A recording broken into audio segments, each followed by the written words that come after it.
دیکھ رہے ہو محلے والوں، میں نے عزت سے رشتہ بھیجا تھا اس کے لیے، لیکن نہیں، انکار کر دیا۔ اب پتہ چلا مجھے کہ یہ معصوم چہرے کے پیچھے کتنی شاطر لڑکی چھپی ہے۔ وہ پھر چلایا تھا۔ اس لمحے حنم کو طارق سے شدید نفرت محسوس ہوئی تھی۔ اس سے پہلے کوئی کچھ کہتا، اچانک پولیس کے سائرن کی آواز گونجی تھی، جسے سن کر طارق کے چہرے کا رنگ اڑا تھا۔ اس نے پسٹل کو فٹافٹ جیب میں ڈالا تھا۔ چند ہی سیکنڈز میں حمدان صاحب پولیس والوں کے ساتھ اندر داخل ہوا تھا۔ دروازے پر لوگوں کے ہجوم نے انہیں رستہ روک دیا تھا۔ پولیس کو دیکھ کر کافی لوگ رفو چکر ہو گئے تھے۔ کیا ہو رہا ہے یہاں پر؟ پولیس انسپکٹر نے طارق کی طرف دیکھتے ہوئے غصے سے پوچھا تھا۔ طارق کے تو سٹپٹا گیا تھا۔ یہ شخص بلا وجہ گھر میں گھس کر مارنے کی دھمکی دے رہا ہے انسپکٹر صاحب۔ آسیہ بیگم کا گلا رند گیا تھا۔ اس سے پہلے طارق کچھ کہتا، 2-3 سپاہیوں نے آگے بڑھ کر اسے ہتھکڑی لگائی تھی۔ جب ماہم نے حمدان انکل کو کال کی، وہ انہیں زیادہ دور نہیں گئے تھے۔ علاقے کے کمشنر انہیں اچھی طرح سے جانتے تھے۔ ان کے فون کال کرنے پر ایس پی خود آیا تھا طارق کو گرفتار کرنے۔ ہم معذرت چاہتے ہیں سیٹھ صاحب۔ ایس پی حمدان انکل سے مخاطب ہوا تھا۔ معذرت کی ضرورت نہیں ہے، اسے لے جائیے اور کڑی سے کڑی سزا دیں۔ وہ طارق کی طرف دیکھ کر خونخوار لہجے میں بولے تھے۔ پولیس طارق کو لے کر چلی گئی تھی۔ آپ سب لوگ بھی اپنے اپنے گھر کو چلیے۔ امام مسجد نے باقی رکے ہوئے لوگوں کو دیکھتے ہوئے کہا تھا، جو تماشائی بن کر تماشا دیکھ رہے تھے، جو اتنے بزدل تھے کہ حق کے خلاف آواز نہیں اٹھا سکتے تھے۔ وہاں ہر کسی کو اپنی جان پیاری تھی۔ ہمارا معاشرے کا یہی المیہ ہے، جہاں پر کوئی غریب لڑکی تھوڑی سی ابھرتی ہے، اسے یوں خاموش کروا دیا جاتا ہے۔ بہت سی لڑکیوں کو بے موت مار دیا جاتا ہے۔ امام صاحب، مجھے آپ سے ضروری بات کرنی ہے۔ حمدان صاحب نے امام مسجد کو جاتے دیکھا تو کہا۔ وہ رک گئے تھے اور ساتھ میں وہ سمجھدار اور عقل مند حاجی بھی تھے، جو محلے کا سربراہ کہلاتا تھا، جس کی اپنی بیٹی کی بارات نے عین موقع پر آنے سے انکار کر دیا تھا، وجہ جو بھی تھی، لیکن الزام لڑکی پر آیا تھا۔ طارق کہتا رہا تھا، لیکن پولیس والوں نے اس کی ایک نہ سنی تھی، وہ اسے لے گئے تھے۔ جی کہیے، امام مسجد نے عزت سے جواب دیا تھا۔ اسے حمدان صاحب شخصیت سے ہی کوئی بڑے آدمی لگے تھے، جو بہت سلجھے ہوئے تھے۔ میں اپنی چچا زاد کزن آسیہ سے، جو پچھلے 10 سالوں سے بیوگی اور غربت کی زندگی گزار رہی ہے، نکاح کرنا چاہتا ہوں۔ کیا میں یہ کر سکتا ہوں؟ کیا اس میں کوئی گناہ تو نہیں ہے؟ وہ سنجیدہ سا پوچھ رہا تھا۔ لوگ جا چکے تھے، صرف حاجی صاحب اور امام مسجد وہاں موجود تھے۔ آسیہ بیگم کو تو جیسے کرنٹ لگا تھا، ان کا سر چکرا گیا تھا۔ پہلے طارق نے ایک ڈرامہ لگایا اور اب حمدان۔ نہیں، کوئی گناہ والی بات نہیں ہے، بلکہ یہ تو سنت رسول صلی اللہ علیہ وسلم ہے اور بہت ہی نیک کام ہے۔ اور یہ حدیث سنائی، شادی سنت ہے۔ ام المومنین سیدہ عائشہ رضی اللہ تعالیٰ عنہا سے مروی ہے کہ اللہ کے محبوب نے ارشاد فرمایا، نکاح میری سنت سے ہے، بس جو شخص میری سنت پر عمل نہ کرے وہ مجھ سے نہیں، لہٰذا نکاح کرو، کیونکہ میں تمہاری کثرت کی بنا پر دیگر امتوں پر فخر کروں گا۔ وہ کچھ کہنا چاہتی تھی، جب امام مسجد نے شائستگی سے جواب دیا، تو پھر آپ اس نیک کام کا فریضہ سر انجام دیں۔ میں آسیہ اور بچوں کو آج ہی اپنے ساتھ لے جاؤں گا۔ یہاں پر یہ لوگ محفوظ نہیں ہیں، ہمارے ساتھ چلو۔ امام مسجد نے انہیں مسجد کی طرف چلنے کا اشارہ کیا تھا۔ وہ کچھ کہے بنا ان کے پیچھے چلے گئے تھے۔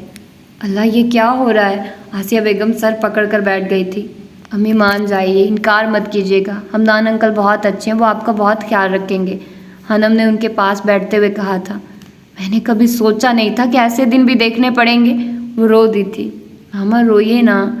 جواد ان سے لپٹ گیا تھا۔ کتنی ہی دیر ماہم اور حنم نے انہیں سمجھایا تھا۔ آسیہ بیگم حالات سے ہار گئی تھی۔ 1 گھنٹے بعد ان کی رضامندی سے حمدان صاحب اور آسیہ بیگم کا نکاح کروا دیا گیا تھا۔ اور محبت کی خوبصورتی تو یہی ہے کہ وہ ملے تو محرم بن کے ملے۔ تقریباً 10-9 بجے وہ لوگ حمدان صاحب کے گھر پہنچے تھے۔ ان کا گھر بحریہ ٹاؤن میں تھا۔ آسیہ بیگم تو اتنا بڑا گھر دیکھ کر حیران رہ گئی تھی۔ ایک بیگ میں ان کے چند کپڑے تھے، جو ملازموں نے آگے بڑھ کر آسیہ بیگم کے ہاتھ سے پکڑ لیے تھے۔ وہ بہت روئی تھی، وہ سب ہی روئے تھے۔ ان سب کے لیے یہ حادثہ تکلیف دہ تھا۔ جتنا رونا تھا تم نے رو لیا آسی، آج کے بعد تمہاری آنکھوں میں ایک آنسو نہیں آئے گا۔ وہ کتنی سنجیدگی سے کہہ رہے تھے۔ وہ لاؤنج میں بیٹھے تھے۔ حنم کا سر درد سے پھٹ رہا تھا۔